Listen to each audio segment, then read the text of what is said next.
I want to speak about something that I spoke about in this past week's Parsha podcast. I'm sure y'all are all committed listeners, but something came up in the podcast that was so powerful, so insightful, and an idea that can really create a paradigm shift, or maybe even several paradigm shifts in our thinking.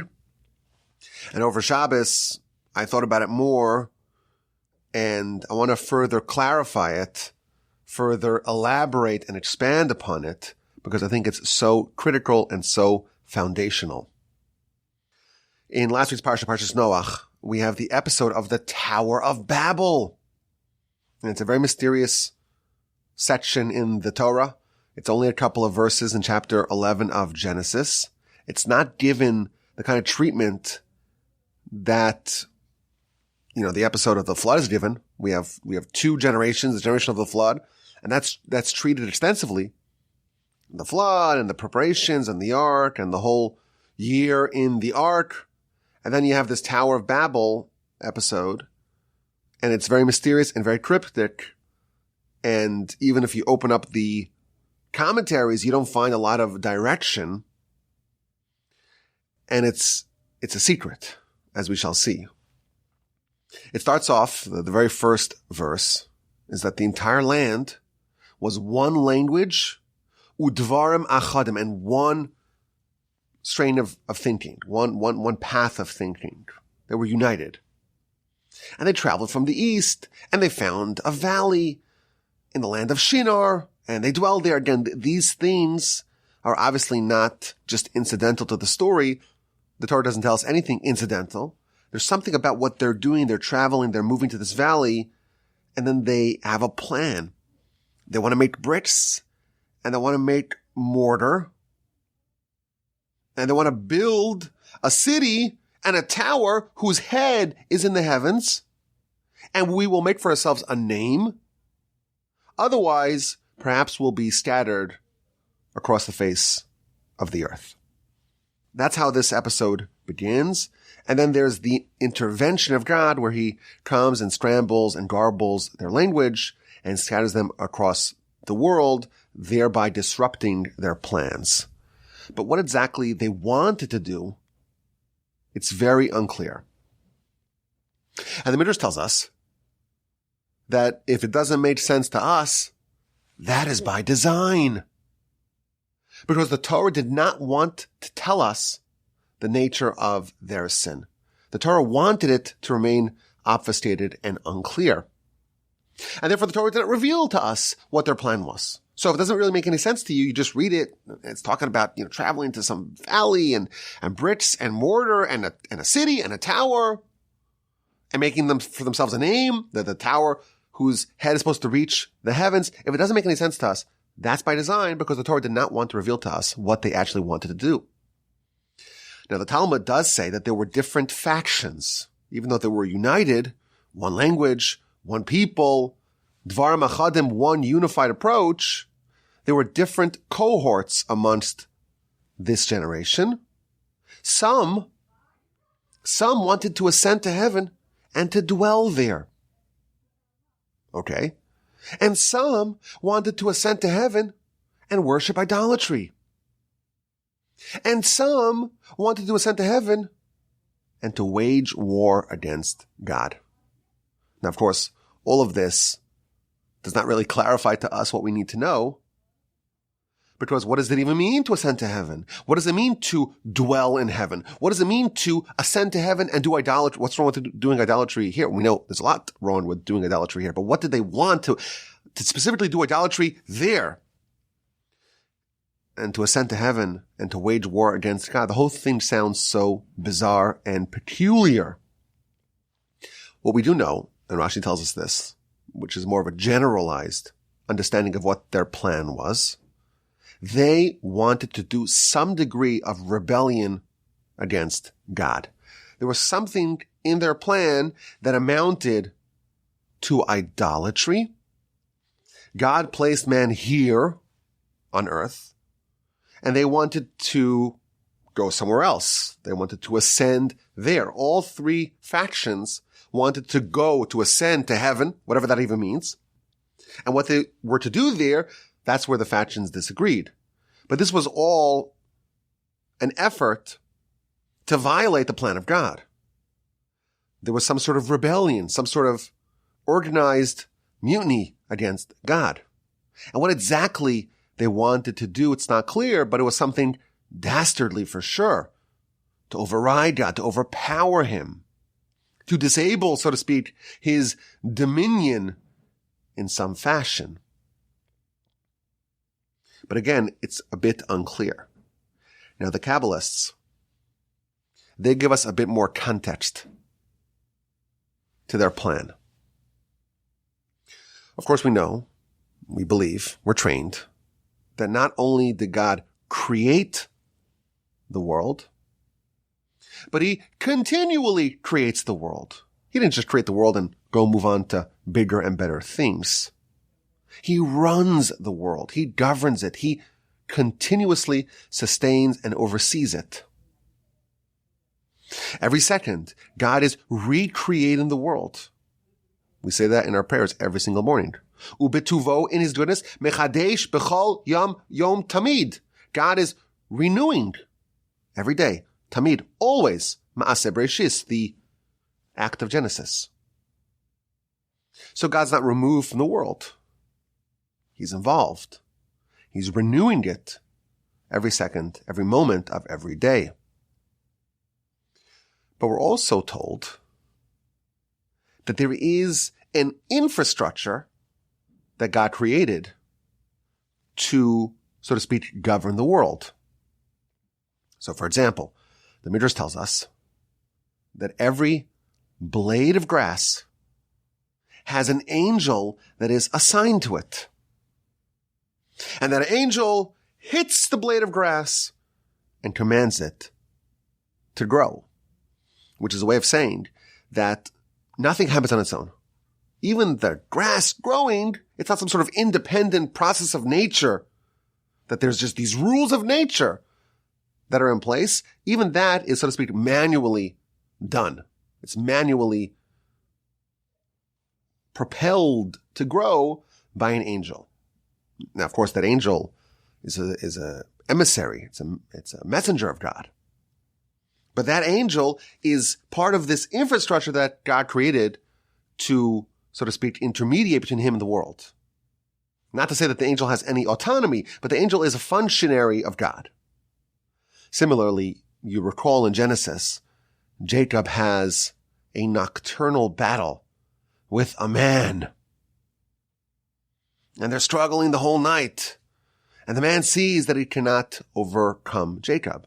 And he hits him at his hip, and he dislodges his hip. And Jacob doesn't release him, and he forces him to give him a blessing. You recall that episode, Parshas Vayishlach. Rashi tells us, based upon the sources, this was no ordinary man. This was the angel of Esav. What this means is that every nation has an overriding, so to speak, angel through which the divine vitality to said nation flows. Every land has an angel through which the divine vitality for that land flows. The only nation that does not have an angel intermediating, so to speak, between that nation and God, the only land that does not have an angel that does the same, is the nation of Israel and the land of Israel. Which is why our swings are much sharper than other nations. Because the highs are much higher and the lows are much lower, because there isn't, so to speak, a moderating force that's attenuating, that's mitigating, that's limiting, so to speak, the full force of the divine vitality. Again, we're talking in Kabbalistic lingo, but the nation of Israel doesn't have an angel that oversees it. The land of Israel, the eyes of God, so to speak, the verse tells us, they are governing the land from beginning of the year to the end of the year. Meaning that the land of Israel does not have that same force, that same angel that oversees it and that concatenates, so to speak, the divine vitality to that particular land. Which is why the Talmud says, if you live outside the land of Israel, it's like you don't have a God, meaning that there's an angel through which, so to speak, your vitality flows through. We have the idea of Sephiros, and I don't even know what this means, but in the Kabbalistic architecture, there's this idea of 10 Sephiros of God, which are some sort of entities. It's not God. God has no parts or no kind of break up God into any smaller pieces, of course. But these are entities through which the divine concatenations flow. As an example, we have the idea of stars, stargazers. We see a lot about this in the Torah.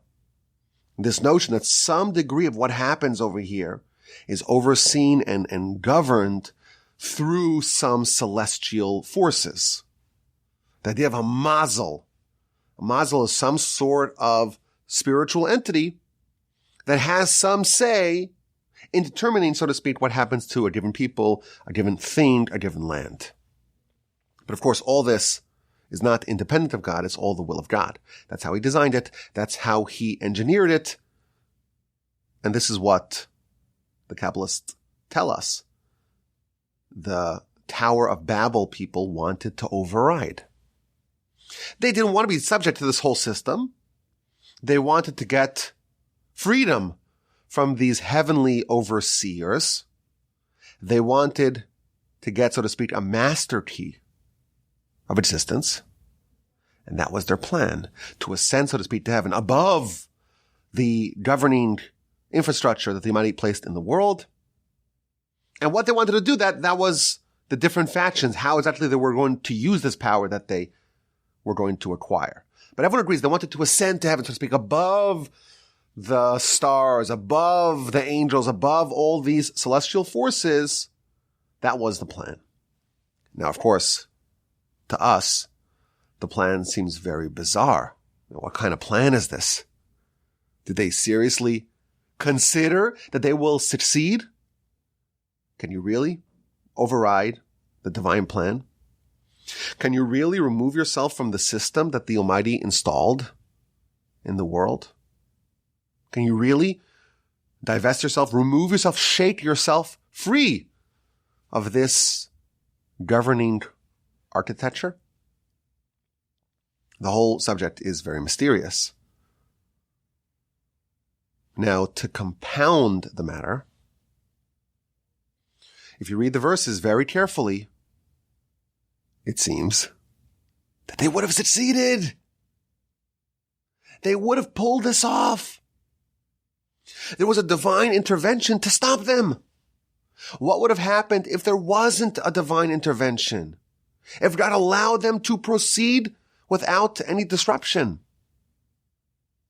They would have pulled it off.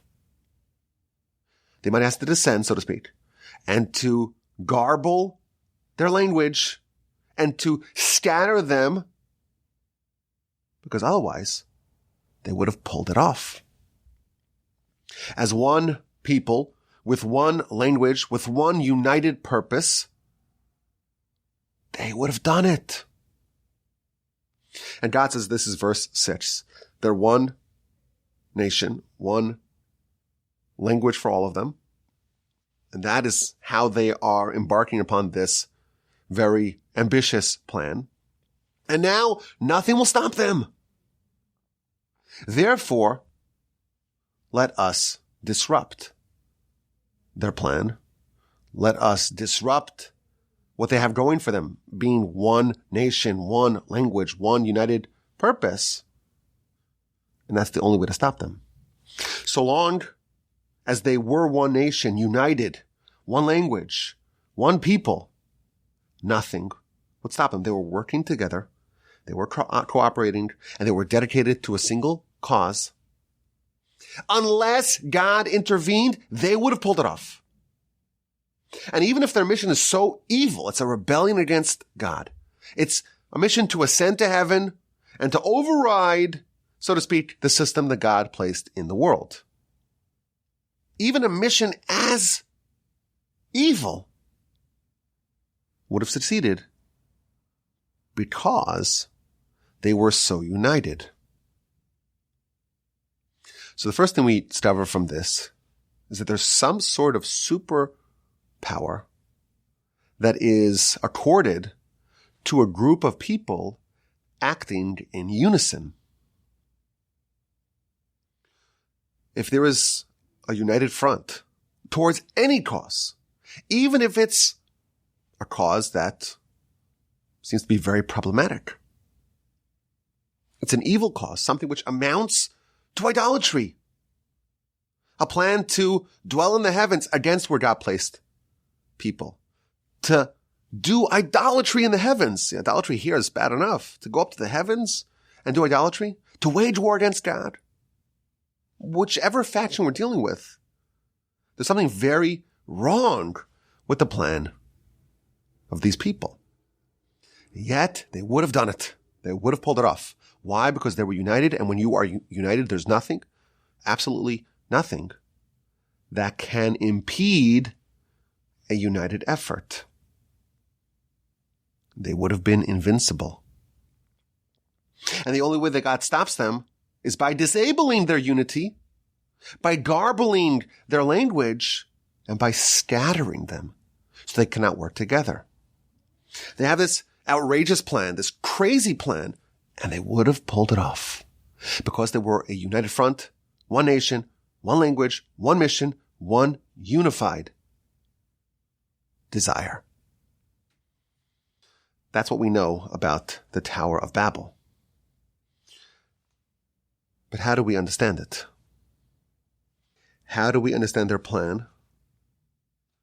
And how do we understand the fact, because they were united, absent the divine intervention disabling said unity, they would have succeeded? And it hit me that we have an exact parallel. We see another effort by a different group of people that actually pulled it off. There was another group of people that were also united as one, and also ascended to heaven, and also were able to override the divine plan. And that, of course, is the Sinai revelation. Moshe, the representative of the Jewish people, he ascends to heaven, and he comes back with the Torah. What is the Torah? The Torah is the master key to the world. We know that they might have used the Torah to create the world. And thus, if you have the Torah, you have the ability, you're, so to speak, higher in the hierarchy, you are above the world, and thus you are not subject to it. The world is subservient to the Torah. The Torah even preceded the world, the Talmud tells us, by 974 generations. So the Torah comes before the world, and the Torah is what God uses, so to speak, to create the world. And thus the entire world is subject to the Torah, and thus bearers of the Torah are not subject to the world and to the rules that were imposed in the world. Moreover, we are told that the entire world endures, is perpetuated solely in the merit of Torah. In the week of Genesis, we have day 1, and then the second day, and then the third day, and then the fourth day, and then the fifth day. And then when we have the sixth day, it's a little bit different. It doesn't say it was evening, it was morning, day 6. It says it was evening and it was morning, the day 6. Yom HaShishi, the sixth day. And the Talmud explains to us that all of Genesis is all hinging upon the sixth day. Namely, the sixth, not the sixth day of the week, but the sixth day of the month of Sivan, the day of the Sinai revelation when the nation got Torah. The whole world is hinging upon that because the whole world hinges upon Torah. You recall how many generations before the world was created, the Torah was created. The Talmud tells us in the book of Shabbos, page 88b, it was 974 generations. It's a very precise number. Why specifically 974? What does that tell us? Why 974? Why that number in particular? Here's the answer. There are 10 generations from Adam to Noah, and 10 generations from Noah to Abraham. So that's 20. Abraham's son is Isaac, whose son is Jacob, whose son is Levi, whose son is Kehas, whose son is Amram, whose son is Moshe. Moshe is exactly 26 generations from Adam. And thus, the Sinai revelation is exactly 1,000 generations from the inception of Torah. The verse tells us that God preserves the covenant and the kindness for those who he loves and those who observe his mitzvos for 1,000 generations. God does kindness and upholds the covenant for 1,000 generations. What this means is that the entire existence subsists on Torah. But for 1,000 generations, there's no one studying Torah. So how does the world endure? It endures because the Almighty does kindness for 1,000 generations. After that, we're on our own, so to speak. After this 1,000 generations, the next generation, the world endures not because the Almighty, so to speak, in his kindness, allows the world to endure even though it's not worthy, it's not meritorious. It endures because of Torah study. You recall that prayer that we say every morning.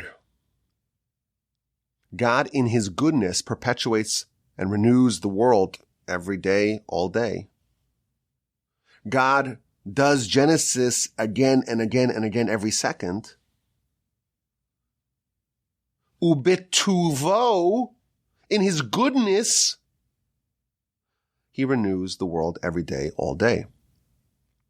He renews Genesis all day, every day. The word bituvo, in his goodness, ein tov ela Torah. There are many, many, many times you find the word tov is always a hint to Torah.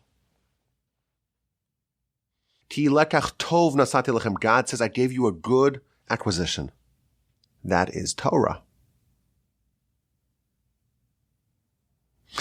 How does God perpetuate the world in his goodness?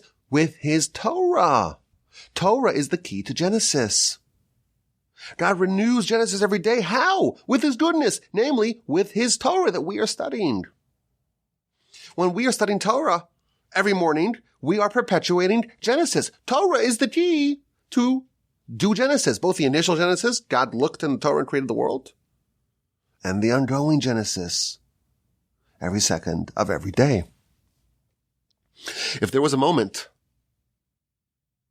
where there was no one in the entire world studying Torah, the whole world would cease to exist. Because the world does not continually exist, it only subsists upon the goodness, so to speak, of God. He did kindness for 1,000 generations. Thenceforth, it's up to us to perpetuate the world, and we do that with the Torah, which is the master key of Genesis. Moshe goes up to heaven, And he gets a system that's higher than nature. That's the system that creates nature. What the people of the Tower of Babel wanted, Moshe did. An amazing insight. Now we'll tell you just an example of this, or a picture of this. The Talmud tells us a remarkable story. This is in the book of Chulin on page 7a, towards the bottom. One of the sages of the Talmud, of the Mishnah really, Rabbi Pinchas ben Yair, he was doing a mitzvah. He was trying to redeem captives. And he's traveling to where he needs to go. And he's confronted by a river. His path is obstructed. So he tells the river, please clear the way so I can continue doing my mitzvah. And the river says, no, the Almighty, so to speak, instructed me to flow. And therefore I'm not going to split because I'm following the will of God.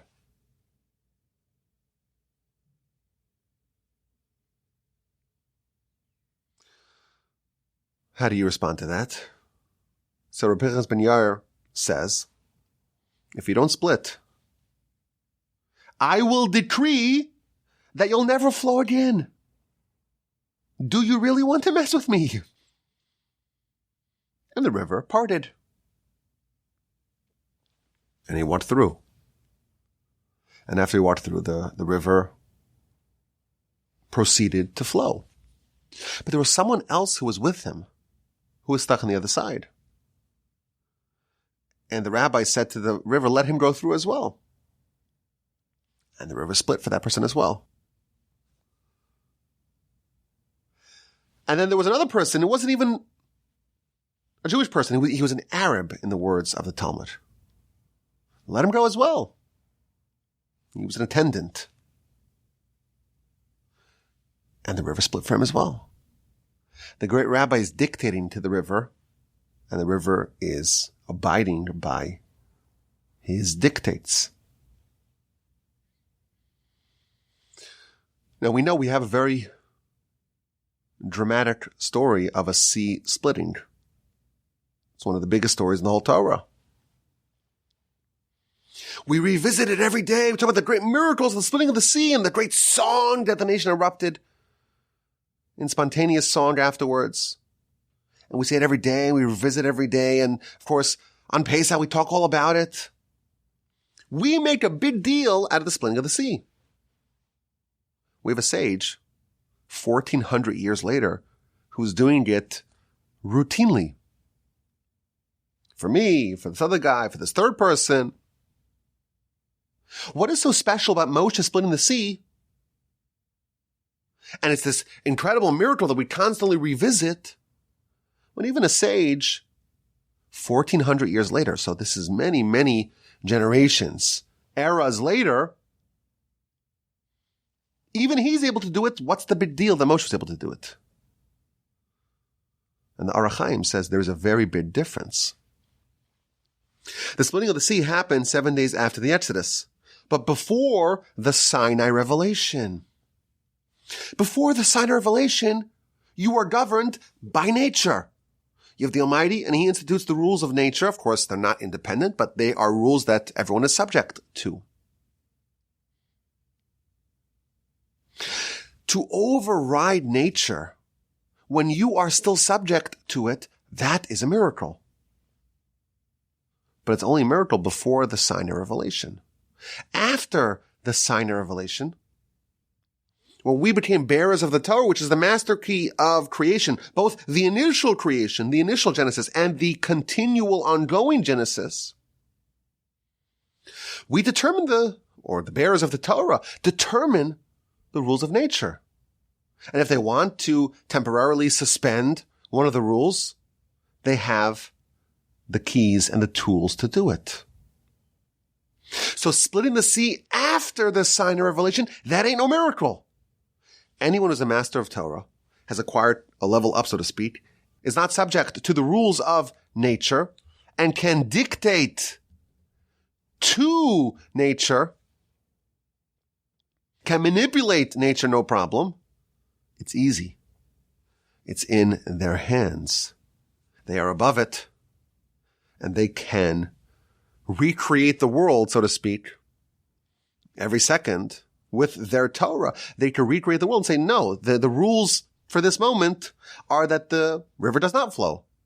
And then we can recreate the world again with a new system where the river actually flows. That is what the nation acquired at Sinai. Just like Abraham, in this week's parsha actually, 15:5. Abraham was taken above the stars. Abraham is told that the destiny of Abraham and his descendants is that they are no longer subject to the stars. He's above them, and he can dictate to them, and they cannot dictate to him. Moshe is a representative of the Jewish people, ascends to heaven, and acquires the means to override and overpower the heavenly system. This is exactly what the people of the Tower of Babel wanted. But unlike Moshe, unlike the nation, they didn't want it for good purposes to submit themselves to God. They wanted either to dwell there, to do idolatry there, to wage war against God. But the exact system that Moshe acquired for our people, that's what they wanted. To ascend to heaven and to override the heavenly plan. Moshe succeeded where they failed, but they would have succeeded. If not for God disabling their unity, because they were united, one people, one language, one unified purpose, nothing would stop them. The only way to stop them is to disable this unity, to garble the language, and to disperse them.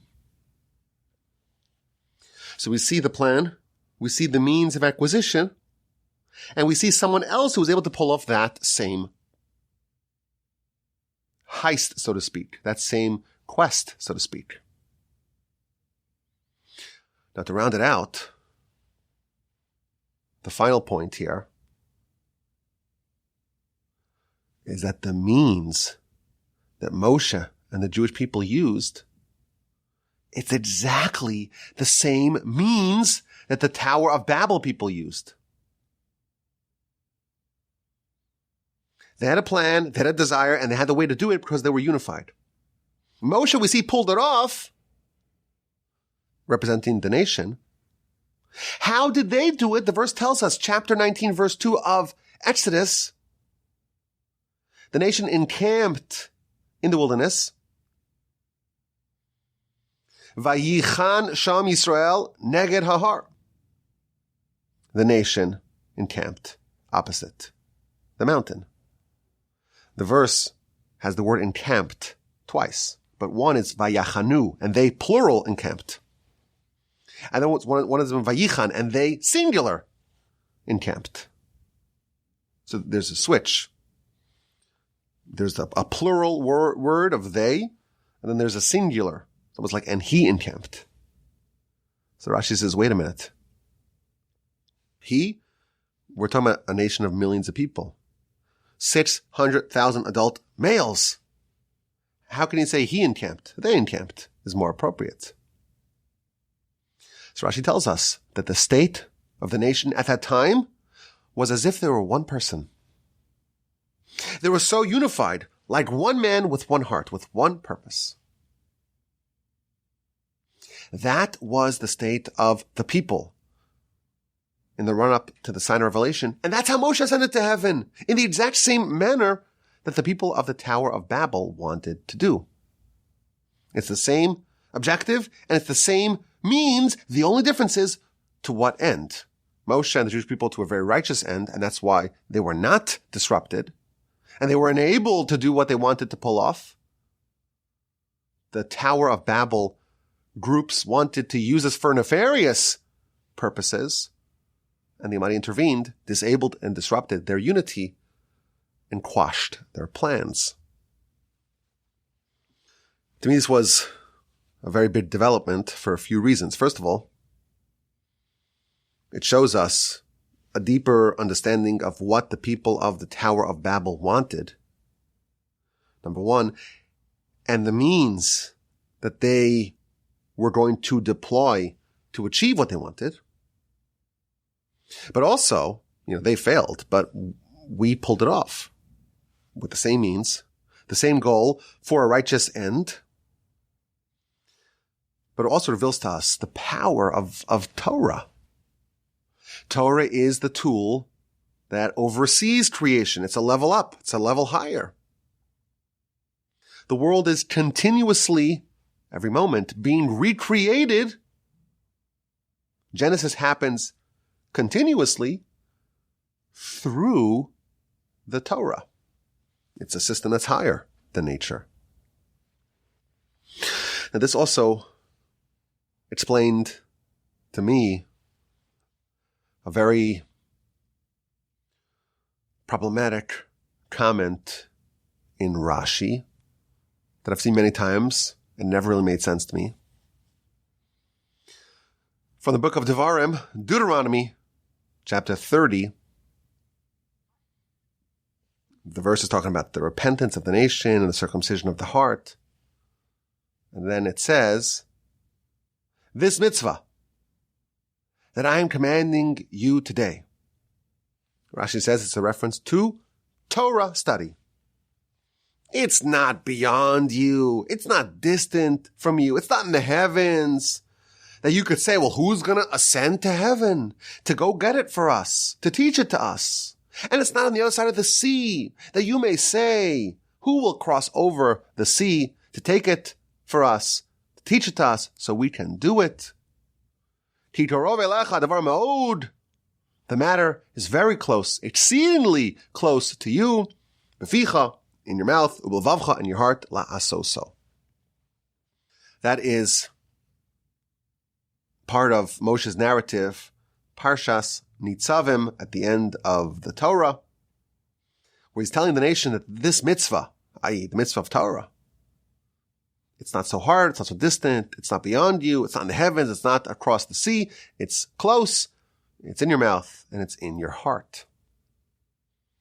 Now in the verse 12 of chapter 30, when the verse says, Lo b'shamayim, it's not in the heavens, Rashi says something very surprising, very peculiar.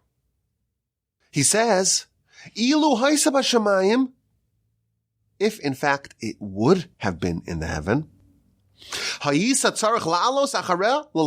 would have to ascend to the heaven to study it. It's not in the heaven. It's in your mouth. It's in your heart. But if it was in the heaven, Rashi tells us, you would be required to ascend to heaven and to go study it. And of course, that always puzzled me. What is Rashi even saying? Moshe is telling the Jewish people, it's not in the heavens, but if it would be, you'd have to go get it. How is this in the counterfactual world that it was in the heavens? Then we'd be required to do it. How is that a realistic expectation? Now we know the answer. We see two examples of people that pulled it off. The people of the Tower of Babel would have done it. They had the conditions were all in place for them to pull it off. And the Jewish people at Sinai did it. It's doable. The means to do it are a unified front. But once you have that, everyone's united like one man with one heart, with one purpose, one language, one people. It's no problem to ascend to heaven. Now, thankfully, we don't have to do that. It's in our mouth, it's in our hearts to do it. But we have the formula, we have the roadmap. We do know how to pull this off. Now, I think that this is actually how we achieve the next level of revelation. Creation, Genesis happened. It's continually happening. That's the first revelation. The Sinai revelation, the second revelation happened. And of course, we are constantly revisiting it. We are awaiting a third revelation, which is what we call Messiah. Genesis is continually happening because we have Torah. We are like above the heavens to a certain extent, and we are manipulating Genesis every second, or revisiting, renewing Genesis every second. Moshe ascended to heaven thanks to the unparalleled unity of the nation. How do we bring about Messiah? So I remembered this morning, we have a prayer that we say on Rosh Hashanah and Yom Kippur, the centerpiece of the Rosh Hashanah Yom Kippur prayers, are all about hoping, praying, yearning for Messiah. And we ask God to place all your dread, your fear, your awe upon all your creations. And everyone should fear you. Everyone should bow before you. And then we have a part of the prayer. Ve'ye'asu chulam aguda achas. And everyone will make one bundle, which means literally one bundle, but it actually means one unified group, to do your will, b'levav shalem, with wholeheartedness. We specifically highlight the fact that Messiah is associated with a complete unification of all disparate entities and beings to all try to do God's will wholeheartedly. It made sense to me. The Talmud tells us that the reason why the second temple was destroyed was because of disunity. There was hatred amongst the nation. There was factionalism. There were splinters. They were not unified. Well, if that is how the destruction happens, the way you rectify it, the way you fix it, the way you undo that is by unification. And we know that the third temple is associated with Messiah. So it makes sense that what is actually needed is unity in order to rectify and rebuild the grand world that we lost and we hope to restore. I heard something amazing from one of my teachers. He says, we don't even need to get the whole world to unify. If just us, in-house, not even the whole Jewish nation,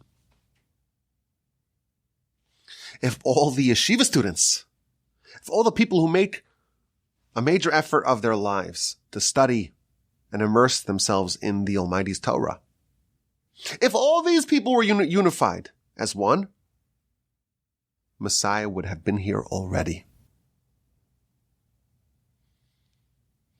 This is an incredible, potent force. It was used for bad in the times of the Tower of Babel. It was used for good by Sinai, and it will be used for good, please God, to bring about the next level of revelation. I want to take this a step further. Why, in fact, is it so powerful? Why is this idea of a unified front, if there's one people and it's like one person with one heart, with one purpose, with one unified objective, everyone working together, everyone contributing towards the same goal, one language, dvarim achadim, one pursuit. Why is a unified front such an invincible force? So maybe there are other answers to this question. But I think the essence of the answer is that the Almighty outsourced to us, so to speak, a say in governing the world. The notion of free will is the notion of the Almighty taking some of the authority and the oversight over the world and giving it to us. He wants to partner with us. And he wants us to help complete creation. There are many mitzvos that the sages tell us that if someone does this mitzvah, they become a partner with God in Genesis. God doesn't need our help, of course. But the way he, in his wisdom, designed the world is that he outsourced some of the oversight and some of really the responsibilities of Genesis to us. He created a world, but the last final fixing of it, he gave to us. He, of course, is the creator, but he gave us, so to speak, a seat at the table. So just for good and for bad, of course.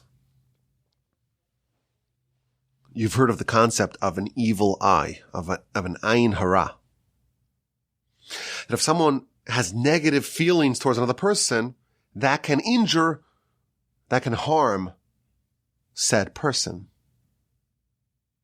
The way that works is that the Almighty takes into account what we want, what we feel, what we desire.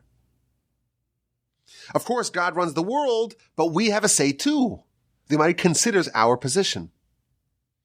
And if I'm giving negative karma, negative energy, and I want someone else to suffer and to experience pain and to undergo difficulties, I have an evil eye towards that person, the Almighty will take that into account. He will consider it.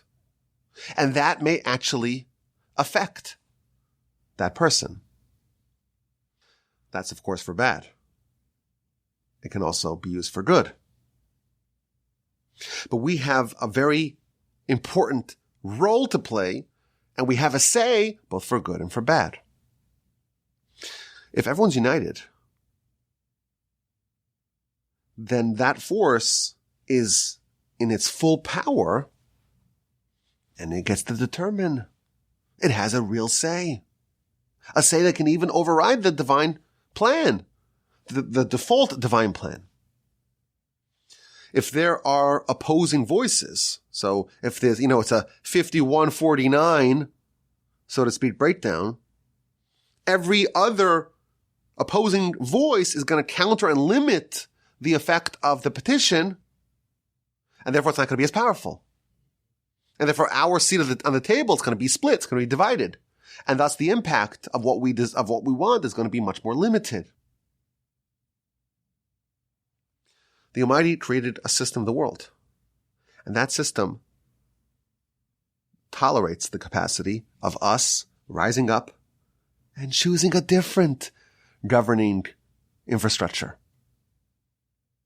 We have so much power. But if there are voices that are drowning it out, if there are opposing voices, then that weakens the force and thus limits the capacity of what they can achieve.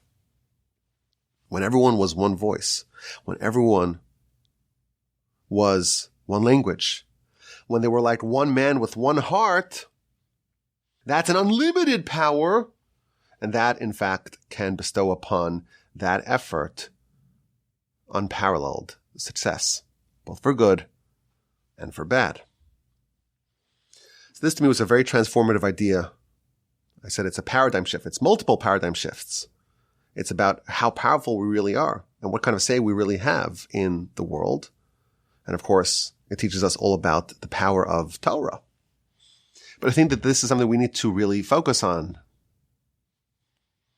If we want to effectuate change in the world, to the degree that we are united, we are effective. We are powerful. And I think it makes sense for us to try to improve our unity in order to hopefully achieve the good things that we want. And at a very basic level, we see that there's a big emphasis here on language. We see that the description of the unity was that they were all speaking the same language. Everyone was listening to everyone else. On a basic level, you improve your interrelationship and interdependentness and unification with other people by hearing them out, by trying to understand their language, understanding their position, and truthfully considering their positions and their opinions. So maybe that's a good lesson for us to take home from this grand insight. Many times when we are speaking to people, we're speaking past them. I already know my position. And you're speaking, okay, let's get that over with. I can say my position. And that's when people are talking past each other. They may be speaking the same language, but they're not talking to each other. They're not communicating with each other. They're not trying to unify together, try to achieve a goal together.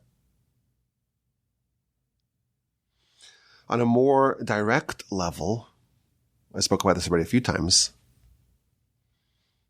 our people are in middle of a war. And we're trained. When there's a war, everyone must enlist.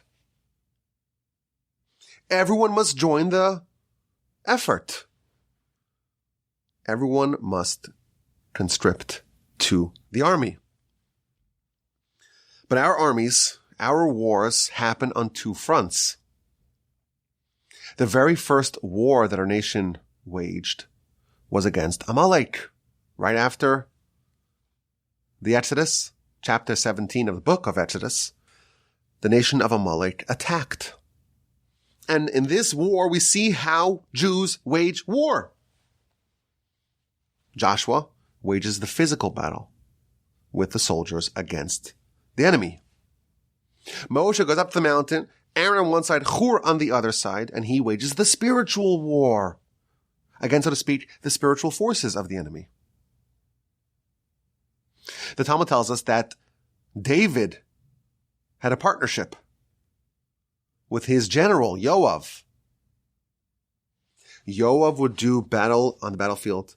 David would do battle, so to speak, in the halls of the academy. He would wage the spiritual war with the study of Torah. And each one of them depended upon the other. Yoav would not succeed in battle without David's study, and David could not study unless he had the military protection of Yoav. They worked together symbiotically, each one of them contributing in their way. We may not be able to go to Israel to enlist in that part of the war, but nothing stops us from being unified in this effort and contributing towards the war and the war efforts on the spiritual dimensions. And now we know the study of Torah. Why is it so powerful? Well, that is the force that causes the renewal of Genesis every moment, every second. Ubed tuvo, in his goodness, with the Torah. For 1,000 years, God did it on his own, so to speak. Now it's up to us. Thus, we can override nature, and we certainly can have a say in the outcomes of a war by us contributing on the spiritual front, the spiritual dimensions of said conflict. The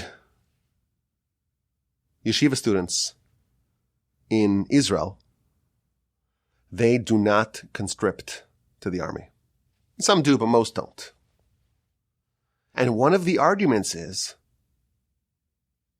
that by studying Torah, they are actually doing more to protect the state than they would have if they had taken an M16 and worn the uniform and go join the physical battle.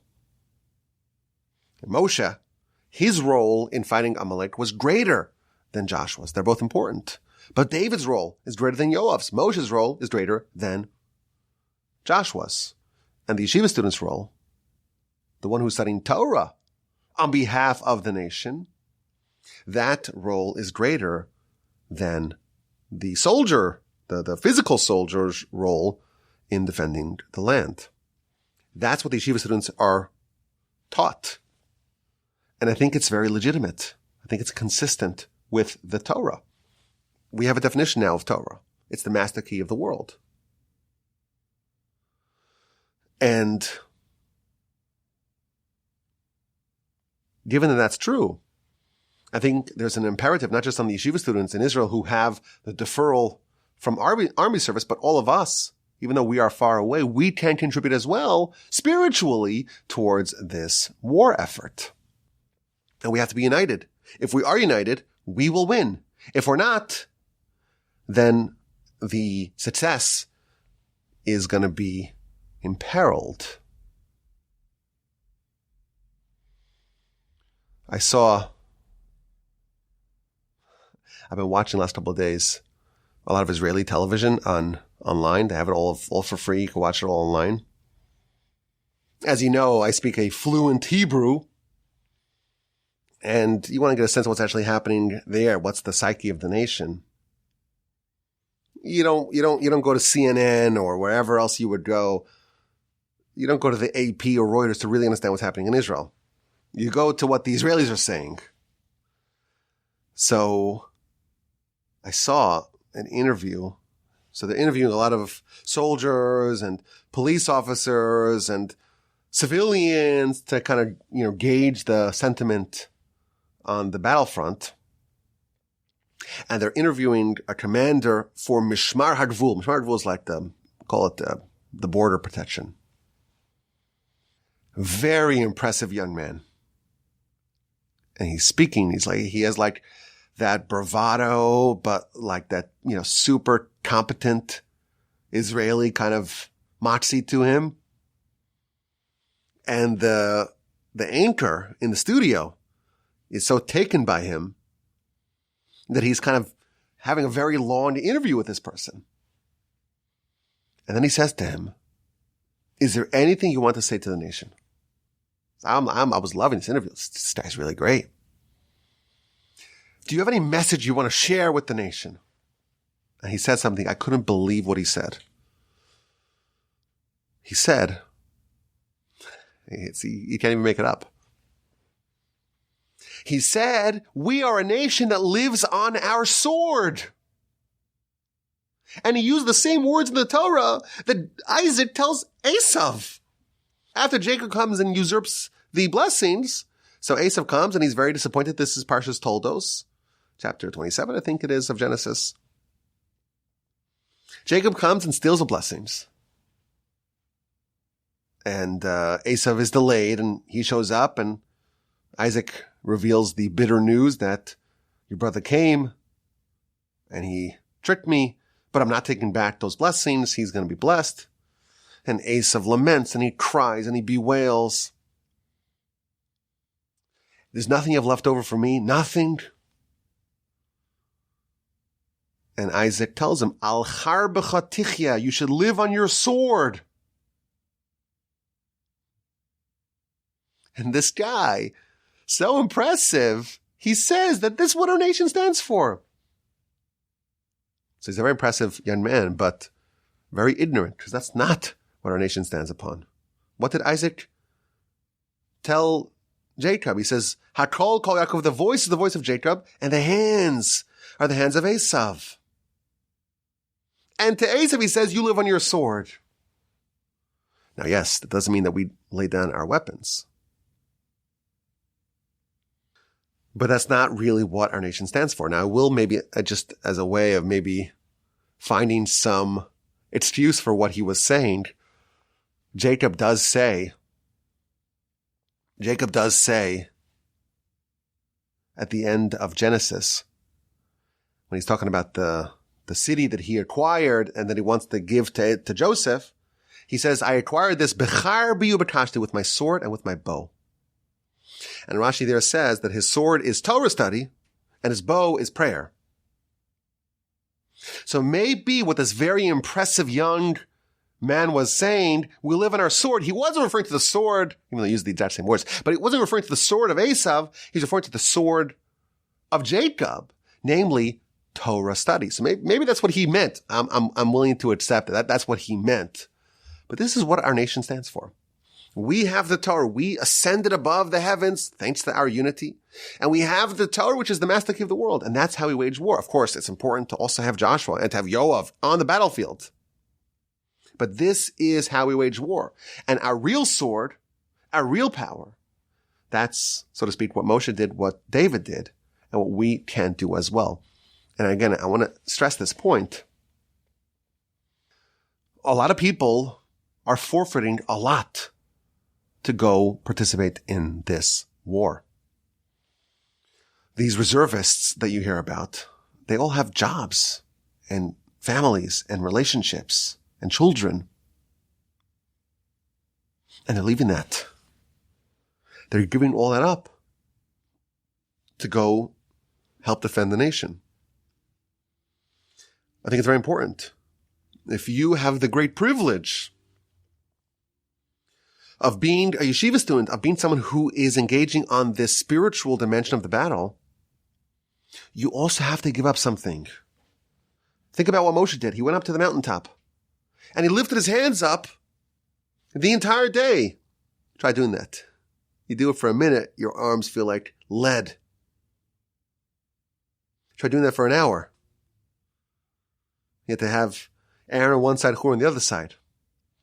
When we're saying that the Torah is what determines that's the real sword, that's what determines the real success, or that has a bigger say in determining the success of the nation, and we have to be united, doing what we can contribute, that doesn't mean that you sit around and drink coffee and smoke cigarettes and do a little studying. It means that you also take on a warlike level of determination and commitment to do your part. But I think that's another element of this importance of unity that we find in this parsha, in this episode of the Tower of Babel. They had a grand plan, and it seems to us, if you read it on face value, it seems to be so crazy and so ridiculous, absurd, outrageous. But again, they would have done it. They would have done it. And we see an example of us doing it. And we learn from that the power of unity, the power of a united front, and we understand why unity is so powerful. And we understand that now we have the Torah, we have the master key of existence, and we recreate the world every second with our Torah study. And this gives us an imperative to be unified. That's what's going to bring the Messiah. When everyone's united as one to do the will of God wholeheartedly, to try to increase, so to speak, our recognition of others, listen to them, hear their language, understand what they're trying to say. And certainly now we are in a time of war. Everyone has to contribute their part. Whichever sword you're going to take, be it the physical sword, be it the spiritual sword, you are part of this united front. And when we are united, when we are like one man, one purpose, one language, one people, with one effort, with one purpose, nothing will stop us. I thank you for listening. Hope you have a wonderful day, a fabulous week. I hope to hear your questions, your comments, and your feedback. And of course, my email address is rabbiwolbe@gmail.com.